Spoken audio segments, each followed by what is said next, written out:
All throughout the show, we hear people like Rick talk about how everyone's infected.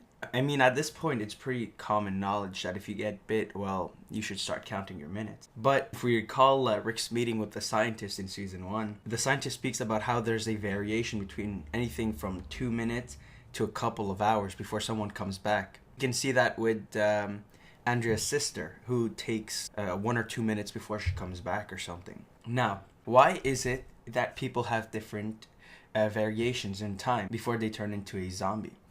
Well, the thing is that through genetics, you're going to have some people who are much more resilient to the virus than others. Different genetics will make it so that different people will be able to either last longer or not. Now, when you look at viruses, on average, viruses almost never have a 100% mortality rate. This is because there will always be a 4 or 5% survival ratio.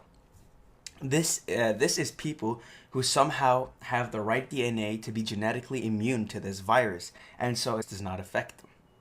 Now, if you look at the world of The Walking Dead, we haven't met a single person who is immune to the virus yet. But that doesn't mean that there aren't any. Think about superbugs. Let's say we have 15 bugs, and a virus comes and infects all of them.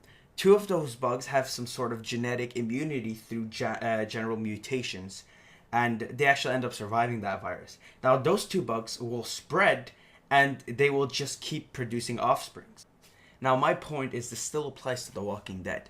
There is going to be at least, at the very least, considering, let's say that this virus is 99% deadly, there's still going to be a 1% of the world population that should be immune.